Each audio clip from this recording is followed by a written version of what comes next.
cómo se comporta la semana pasada, ¿no es cierto? Y algunos de sus fenómenos. Y hoy día igual vamos a ir con algunos fenómenos importantes, ¿no es cierto? Principalmente vamos a hablar sobre los tipos de espejos que se pueden generar, ¿no es cierto? Y que van a generar distintas imágenes. También la formación de los colores. ¿Verdad? Vamos a hablar hoy día sobre cómo se forman los colores, eh, cómo los vemos así, por qué, ¿no es cierto? Y eso principalmente igual lo vamos a ver durante esta semana, ¿no es cierto? Pero en la próxima clase, cuando hablemos de las estructuras del ojo, ¿no es cierto?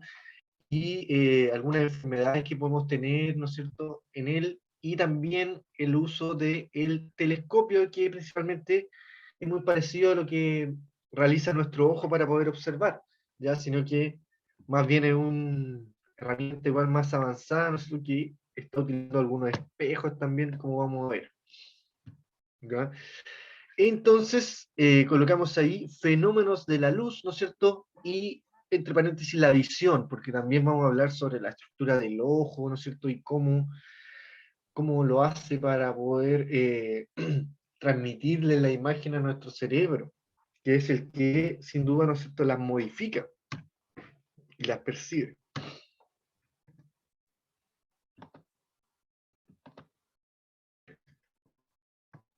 Entonces comenzamos con el fenómeno de la reflexión de la luz, que consiste en el cambio de estilo que experimentan los rayos de luz cuando inciden en un medio material, ¿no es cierto? Van a estar chocando estos rayos de luz y dependiendo del medio material con el cual reboten, van a comportarse de distinta forma también. Y van a generar, ¿no es cierto?, un rebote, una reflexión que puede tener, ¿no es cierto?, acá puede ser especular cuando tenemos un reflejo más estable, ¿no es cierto? Y se va a generar, acá sí me apareció. Se va a generar esto que está acá, que es un rayo más uniforme.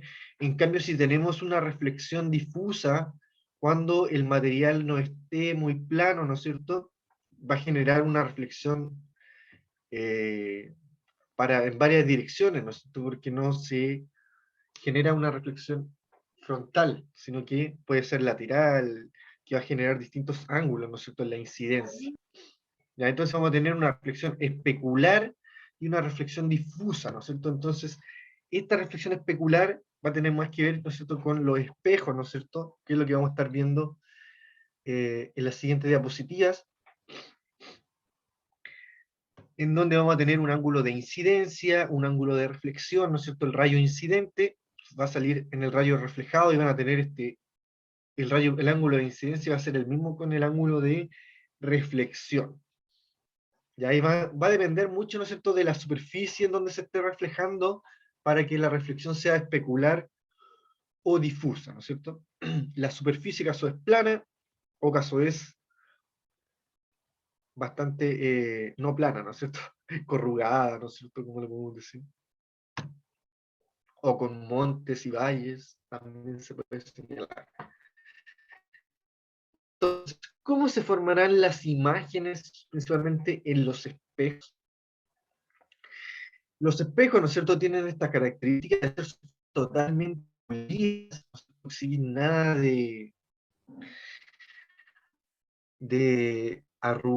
corrugación, ¿no es cierto? Son planas y van a tener esta característica que van a reflejar la luz, casi toda la luz que le incide, y pueden haber dos tipos: espejos planos, que son los que están acá, ¿no es cierto?, que van a reflejar una imagen muy parecida a la real, y tenemos espejos esféricos que van a tener esta forma, ¿no es cierto?, que van a permitir observar de otra forma nuestro alrededor, ya como se muestra acá, y que depende, ¿no es cierto?, de la forma que tiene, por lo tanto, por eso se van a llamar esféricos, y también van a dar esta forma distinta de visión.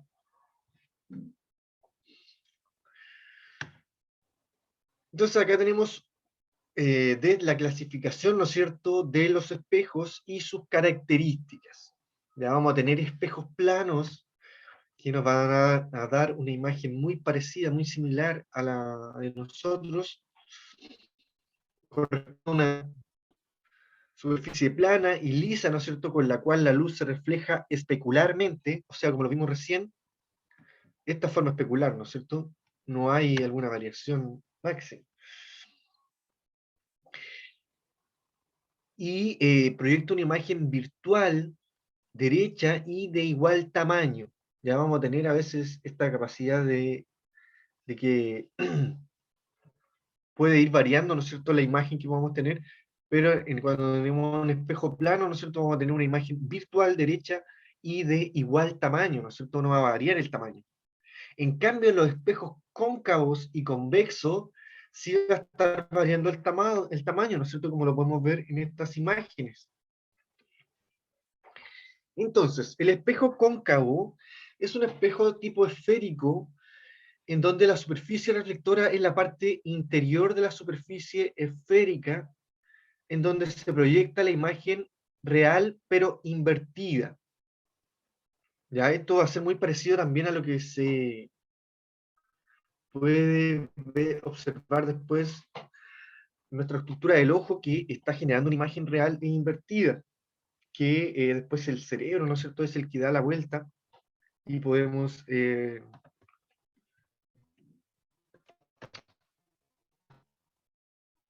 observarla. Entonces, acá tenemos sus características y el siguiente es el espejo convexo, en donde la luz va a incidir por la parte externa de la superficie esférica y por lo tanto va a proyectar una imagen con menor tamaño, derecha y virtual. ¿Ya? Entonces, acá tenemos las variaciones, ¿no es cierto?, en el tamaño, en la forma que van a dar estos distintos espejos, por lo tanto, igual van a estar cumpliendo diferentes funciones. ¿Ya? Tanto después pueden ser generados, ¿no es cierto?, tanto en la fabricación de algunos telescopios, por lo tanto va a ser importante reconocer estos conceptos cóncavo y convexo. Cóncavo, ¿no es cierto?, que va a tener la guatita hacia el interior, o convexo, que va a tener su guatita hacia afuera, ¿no es cierto? También una forma de aprendérselo, puede ser así. Por lo tanto, va a ser importante después para generar el tamaño, ¿no es cierto? Va a estar aumentando el tamaño, ¿no es cierto?, de la imagen, mientras que el espejo convexo va a estar disminuyendo el tamaño de la imagen.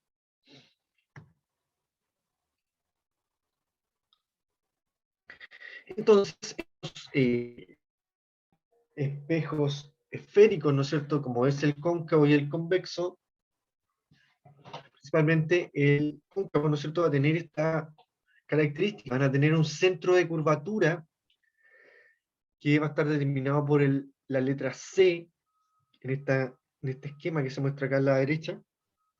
También va a estar formado, el espejo, el centro de curvatura, ¿no es cierto?, corresponde al centro de la esfera que va a dar origen al espejo, y si se ubica en esa posición, se mantendría el tamaño. Luego se señala un foco que es el punto medio entre el centro y la curvatura del espejo, ¿no es cierto?, que es el que se encuentra acá. Y por último tenemos un punto B, que es el punto vértice, en donde el eje, ¿no es cierto?, del centro se une con eh,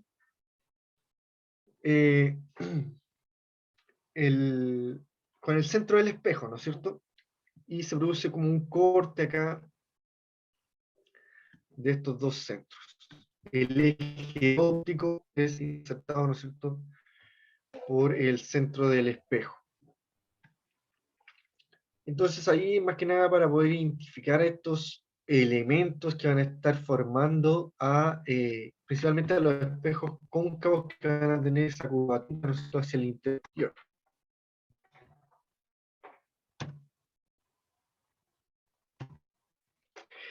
Entonces, antes de seguir continuando con otras cositas, ¿no es cierto?, que se van a referir más que nada a otros fenómenos de la luz, vamos a tratar de entender para qué nos puede servir, ¿no es cierto?, este conocimiento de la formación de la luz, de la imagen en los espejos, a través de unos ejercicios, ¿no es cierto?, que podemos ir identificando estos espejos. Entonces, número 1 dice, una imagen real e invertida se logra utilizando un tipo de espejo. Un espejo plano, una lente divergente, un espejo convexo o un espejo cóncavo. Vicente, ¿qué haces? Dije la D, profesor. La D cóncavo, ¿no es cierto? Vamos a volver a, ¿no es cierto?, para revisar el cóncavo, en donde se genera una especie de guatita hacia el interior, ¿no es cierto? Y dice que proyecta una imagen real e invertida. Vamos a ver. Una imagen real e invertida. Correcto, ¿no es cierto? Ay, habrá que marcarla así.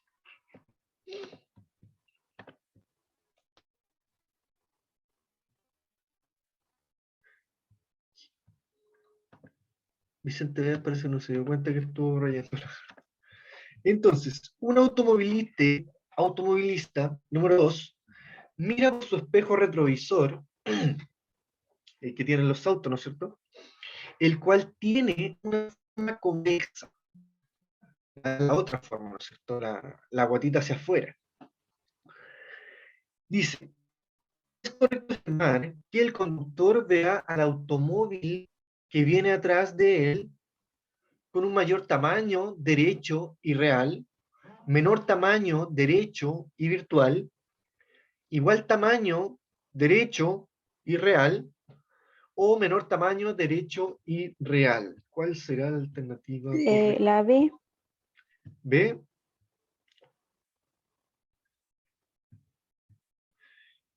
Entonces, la B me dijo D, disculpa. No, dije B. Dice menor B. tamaño, derecho y virtual. Menor tamaño derecho y virtual. En un convexo, ¿cierto? Dice que menor tamaño, ¿no es cierto?, derecho y virtual. Estaría correcto, ¿no es cierto? Y eso igual, a grandes rasgos, ¿no es cierto?, como son espejos más pequeños, servirá para poder revisar, o sea, observar más imágenes, ¿no es cierto?, dentro de ese espejo. Y lo en un auto necesita una mayor amplitud, ¿no es cierto?, que más que nada, más que se vea cerca. Incluso en algunos espejos retrovisores dicen que eh, la imagen que están proyectando no son reales. Por lo tanto, hay que tener cuidado y precaución sobre la distancia que puedan tener eh, las, eh, los objetos, ¿no es cierto? Por lo tanto, hay que manejar ahí con precaución.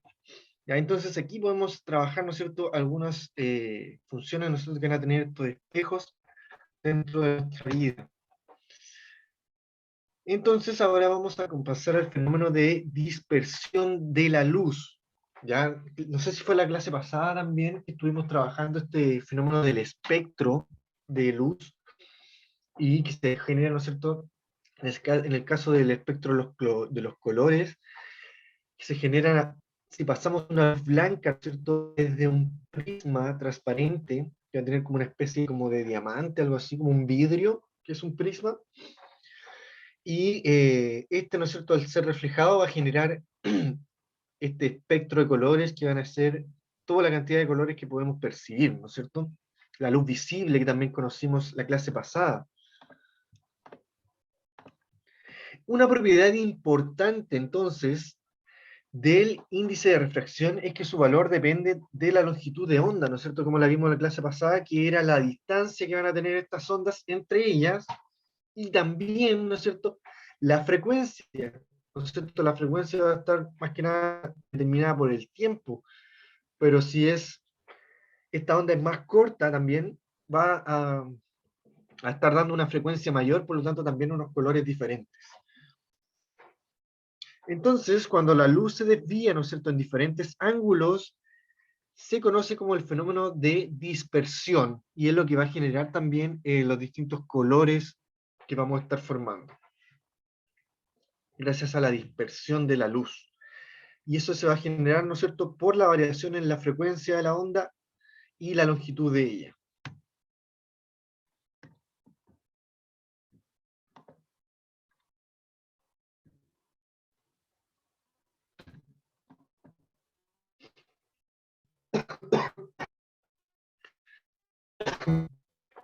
Entonces, el color de un objeto se debe al color de la luz que éste refleje. ¿Ya? Si es un color opaco, eh, se refiere, ¿no es cierto?, cuando se refleja. ¿Ya? En cambio, si cuando transmite, ¿no es cierto?, es cuando es transparente, como algunos objetos, ¿no es cierto?, los vidrios, algunos plásticos que van a estar, van a permitir, ¿no es cierto?, que la luz los traspase. Un objeto, ¿no es cierto?, de color particular, iluminado con luz blanca, va a absorber la luz de todos los colores, excepto el de la luz del mismo color del objeto. ¿Ya? Entonces, como se ve acá en la imagen, ¿no es cierto?, una luz blanca va a estar generando todos los colores, ya que van a estar incidiendo, ¿no es cierto?, dentro de un objeto. Pero este objeto va a absorber los demás colores, ya el violeta, el azul, el verde, el amarillo y el naranjo, pero va a reflejar el rojo. ¿Por qué va a reflejar el rojo? Porque el rojo va a ser, ¿no es cierto?, su color, ¿ya? Y ese va a ser el que va a estar reflejando y el que podemos observar, ¿ya? Todos los demás colores lo absorbe, pero refleja el color que uno es. En este caso, el rojo es el que va a reflejar. Entonces, así se forman los colores, ¿no es cierto?, ya que los materiales van a tener la capacidad de absorber los demás colores de la luz blanca y reflejar el color del cual son parte. Entonces, también se produce una variación, ¿cierto?, producida por la combinación de los colores. Una de ellas, ¿no es cierto?, es el color blanco, el cual se produce por la combinación de toda la luz, de todas las frecuencias visibles. Ya acá se ve un poquito la luz blanca que se pueda generar acá en el centro de estos tres círculos, se denota, ¿no es cierto?, el color blanco, que es por la unión de ambos colores, de estos tres colores, ¿no es cierto?, que es parte del espectro visible, ¿no es cierto?, de las frecuencias visibles. Y también, ¿no es cierto?, tenemos que a partir de los colores primarios se pudieron generar la otra variedad de colores, ¿no es cierto?, que van a ir señalándose por una combinación entre estos.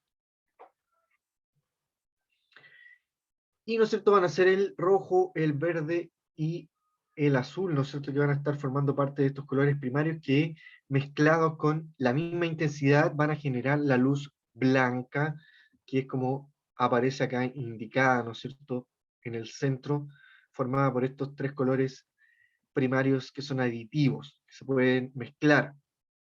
¿Ya? Entonces, también vamos a tener este espectro de variaciones que se van a generar gracias a estos colores primarios y sus combinaciones.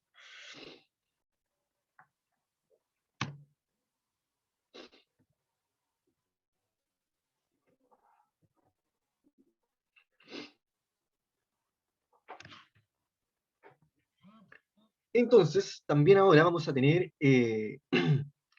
algunas preguntas complementarias, ¿no es cierto?, relacionadas a la generación de los colores, ya que no creo que nos saltemos, sentí corta estas diapositivas.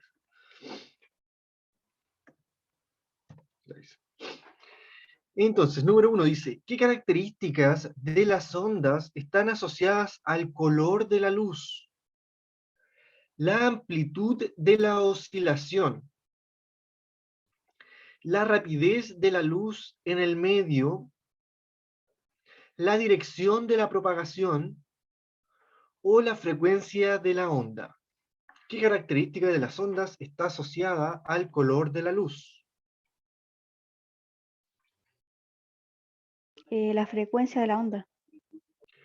Muy bien, gracias. ¿No es cierto? Habíamos señalado que la frecuencia que va a ser principalmente esta capacidad que van a tener las ondas de generar un ciclo, ¿no es cierto? Y este ciclo va a ir variando, ¿no es cierto? Siendo más rápido, más lento, y eso es lo que va a ser la frecuencia. Ya este ciclo de sub y baja que generan las ondas va a ser eso. Entonces va a depender principalmente también del largo de la onda.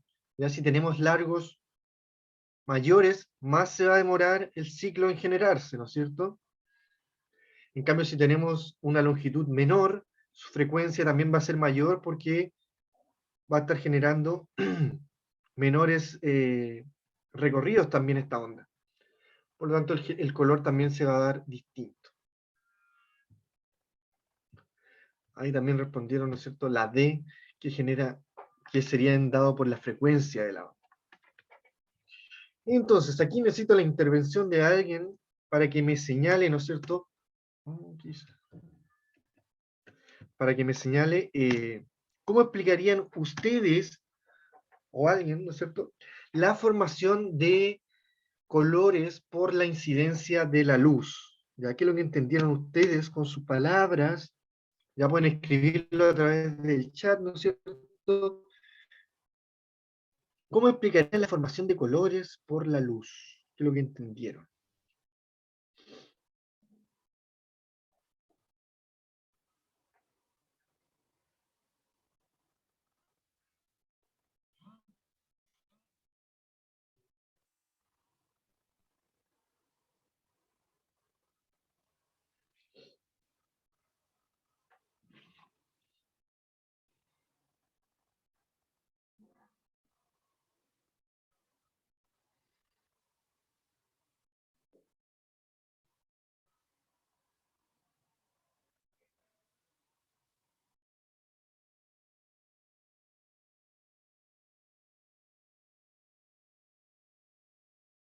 Profe, ahí en el chat ¿Sí? respondieron. Y ahí tenemos a Kelly y Gilda, ¿no es cierto?, que pusieron que se produce por la combinación de la luz. Ya, la Yo, combinación de la luz. ¿Qué más? profesor, yo diría que la suma de los colores primarios obtienen el color blanco. Y Ya, los eso es como una colores característica, ¿no es cierto? sí, y los colores secundarios se restan y se obtiene la luz negra. Eso no se me anticipa la pregunta después. Justo después la otra pregunta tiene que ver con el color negro, así Perdón, que es que leí todo. vamos a guardar esa parte. Entonces, la combinación también esta es como una característica, ¿no es cierto?, de los colores primarios.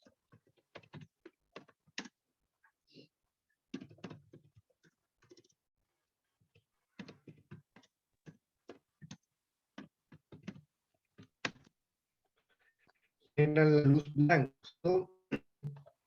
Ya ahí, pero ¿cómo se formarán los colores? ¿Se produce por la combinación de la luz? ¿Pero qué más? Tengo que colocar conceptos como de que absorbe algo y refleja otro. Entonces, a eso me refería. Corresponde al reflejo.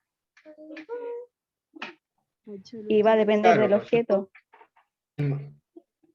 El material, precisamente, que va a reflejar la luz, absorbe todos los demás colores. Colores de luz. Al mismo que hablamos recién, ¿no es cierto?, de la combinación de la luz, que es lo que dice ahí, se produce por la combinación de la luz, y va a reflejar, ¿no es cierto?, el color que posea. ya como se veía aquí, ¿no es cierto?, en el caso de esto, de aquí era rojo, absorbe todos los demás colores, pero refleja el rojo y es el que nosotros podemos percibir. ¿Ya? Entonces, eso se refiere, ¿no es cierto? Absorbe los demás colores y refleja el color que posee. Y se va, se va a deber, ¿no es cierto?, a este reflejo.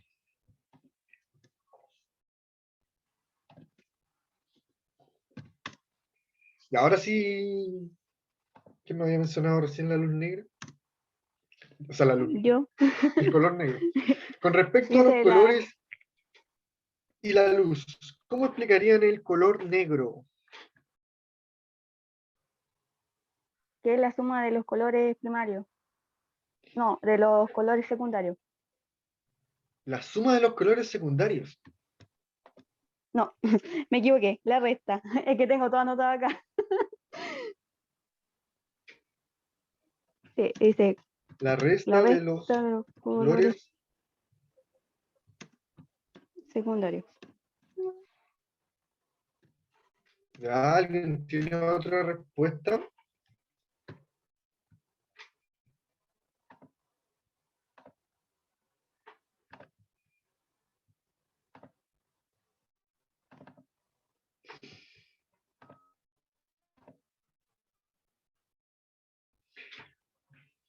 Falta de luz, ¿no es cierto? Cuando estamos en oscuridad, ¿no es cierto? Tenemos esta falta de luz y va a generar, ¿no es cierto?, que todo lo veamos negro. ¿No es cierto? También puede ser esa la respuesta.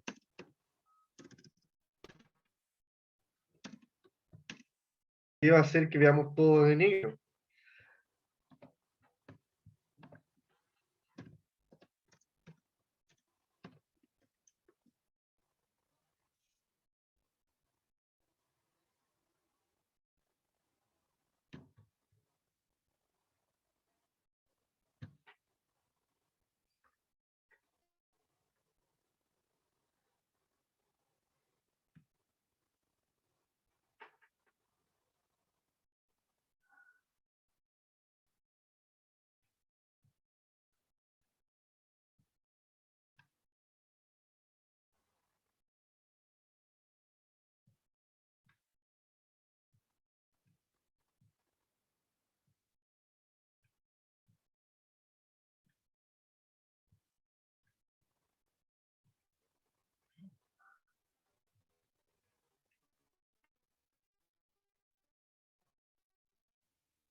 Toda la razón.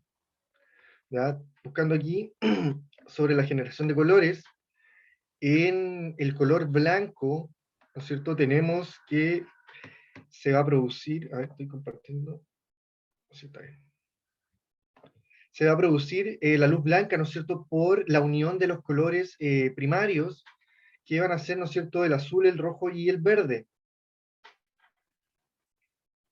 ya que van a generar, ¿no es cierto?, este espectro, lo cual se va a denominar, ¿no es cierto?, una adición de los colores, ya una síntesis aditiva, o sea, la suma de los colores. En cambio, el negro se va a denominar, ¿no es cierto?, por ser una síntesis sustractiva, sustraer, ¿no es cierto?, restar los colores de los que no son los primarios, ¿no es cierto? Entonces se van a estar formando por estos colores que están acá, ¿no es cierto?, que van a ser el celeste, el amarillo y este rosado, van a poder generar el negro, ya en su unión. Mezcla sustractiva de colores generados por los colores primarios.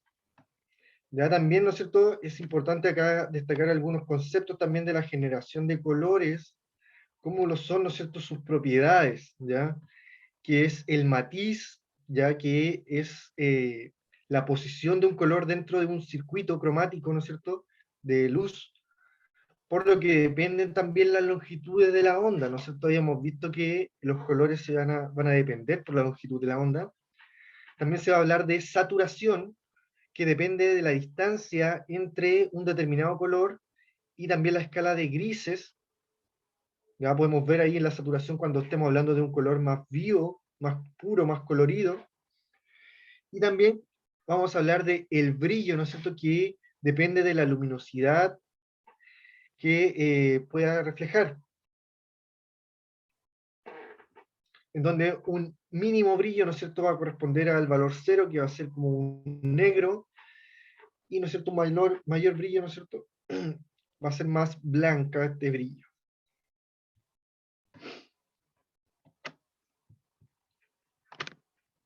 O sea, del color negro, cuando no tenemos luz, vamos a estar observando este color, ¿no es cierto?, porque no le llega luz a los objetos, más que nada por eso, pero sí el color negro sí existe, ¿no es cierto?, y eso se va a ver por la generación, la sustracción, ¿no es cierto?, de los colores secundarios, como parecía, ¿no es cierto?, allí. Entonces, estamos súper bien de tiempo, así que yo creo que vamos a seguir avanzando un poquitito. Y por último, después en la siguiente clase, hacemos un repaso rápido y continuamos después a las preguntas de complementarias, ¿ya? Entonces, vamos a abordar un poquito de la clase que hubiéramos visto el jueves, pero el jueves igual vamos a retomar, ¿no es cierto?, esto para poder verlo a mayor profundidad. Nos quedan aún 15 minutitos, así que estamos súper bien en el tiempo. Entonces, espero que hayan podido anotar estas respuestas, ¿no es cierto?, y las anteriores también. Bueno, las anteriores eran de alternativa.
Principalmente que van a ser generados por la incidencia de la luz que nosotros vamos a estar percibiendo en otros objetos, que van a estar emitiendo, ¿no es cierto?, luz, o que van a estar reflejando luz, y que van a estar constituyendo la base del sentido de la vista, ¿no es cierto? Este ojo, ¿no es cierto?, va a tener la capacidad de absorber estos reflejos, esta emisión de luz, y poder decodificarla en una imagen. Y, ¿no es cierto?, tiene un sistema sensible a los cambios de luz, y que los va a ir transformando en impulsos eléctricos, ¿no es cierto? No va a hacer que, que solamente manden la imagen al cerebro, sino que a través de impulsos eléctricos, y el cerebro, ¿no es cierto?, va a ser el encargado de codificar estos impulsos eléctricos y eh, transformar la imagen, ¿no es cierto? Entonces, vamos a ir viendo también sus principales componentes y su principal función dentro de esta estructura compleja, ¿no es cierto? También vamos a ver algunos problemas que pueden tener, ¿no es cierto? Hay mucha gente que utiliza lentes para poder ver mejor, hay también lentes de contacto, ¿ya? Y principalmente, ¿por qué? Porque van a tener alguna enfermedad en algunos componentes, ¿no es cierto? De esto van a tener algún problema, ¿no es cierto?, que va a hacer que no puedan realizar una visión correcta, que sí puede ser modificada por algunos objetos, ¿no es cierto?, herramientas como pueden ser los lentes de contacto o algún otro lente. O también, ¿no es cierto?, existen algunas operaciones para poder ir alineando, ¿no es cierto?, estos componentes. Entonces, partimos con algunas estructuras, a ver si alcanzamos a ver estas estructuras con eso, con que veamos eso hoy día, lo dejamos hasta por ahí nomás, y en la próxima clase retomamos.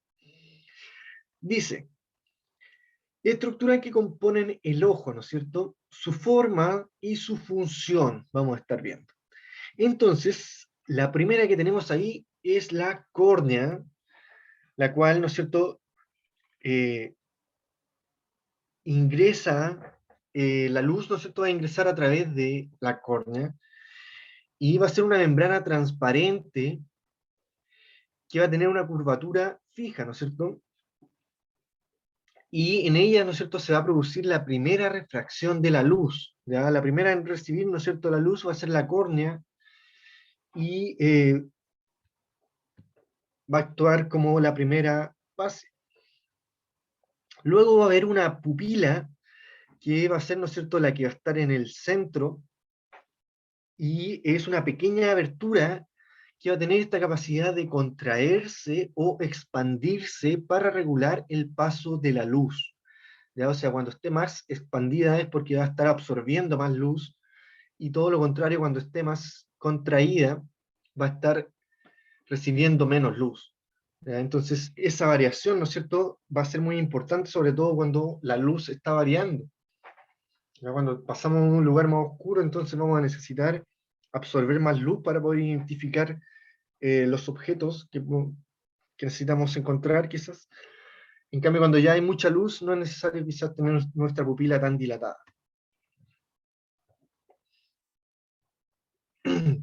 Entonces, vamos a seguir viendo otras estructuras, ¿no es cierto?, como lo son el cristalino, el cual ya vamos a entrar, ¿no es cierto?, más al interior del ojo, y tiene una forma de un lente biconvexo, ¿ya? Biconvexo, ¿no es cierto?, va a tener esta guatita, ¿no es cierto?,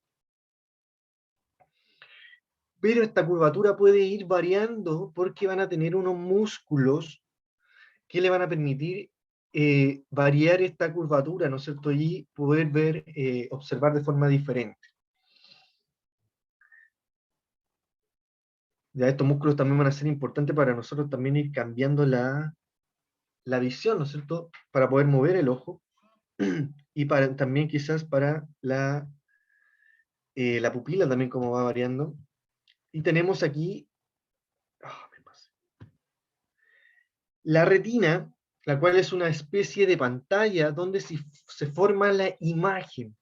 Ya la retina, ¿no es cierto?, que va a estar acá en el centro del ojo, va a ser como una especie de pantalla, una televisión, ¿no es cierto?, en donde se va a generar la imagen que estamos observando. Pero, ¿qué características va a tener esta imagen?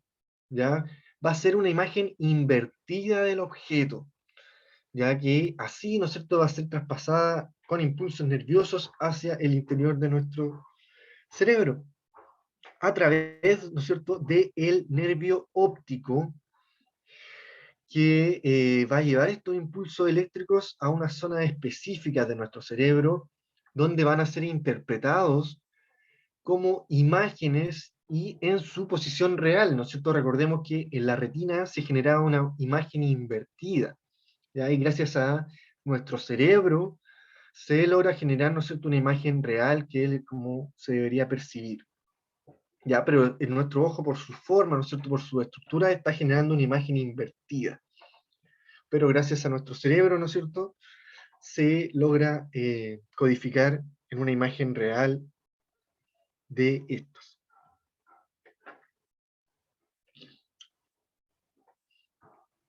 Entonces, para terminar, ¿no es cierto?, vamos a tener aquí esto, cómo se van a generar las imágenes dentro de nuestro ojo, ¿no es cierto? La luz va a penetrar en el ojo, que va a ser enfocado por la córnea, y, ¿no es cierto?, el cristalino también va a generar una variación en el foco, ¿no es cierto? Y luego en la retina, ¿no es cierto?, se va a generar la imagen invertida de esta abejita, ¿no es cierto? Como pueden ver, ¿no es cierto?, acá está mirando hacia arriba, y acá nuestro ojo va a estar mirando hacia abajo, en forma invertida. Por lo tanto, ¿no es cierto?, el nervio óptico va a tener que enviarle al cerebro de esta forma, pero el cerebro va a tener ya acostumbrado a que me la mande al revés, ¿no es cierto? va a tener modificado, ¿no es cierto?, esta función de dar vuelta a las imágenes y así, ¿no es cierto?, la podemos percibir. Entonces, eso por ahora, chiquillos. Más que nada, lo otro lo vamos a dejar para la siguiente clase, ya en donde vamos a poder revisar algunos problemas de la visión, ya, y vamos a hablar también sobre el telescopio, y les voy a dejar planteada la pregunta esencial también. ¿Ya? Entonces, si no hay otra pregunta, ¿no es cierto?, lo vamos a dejar hasta acá. Ya, si alguien tiene una duda, lo puede activar el micrófono, ¿no es cierto?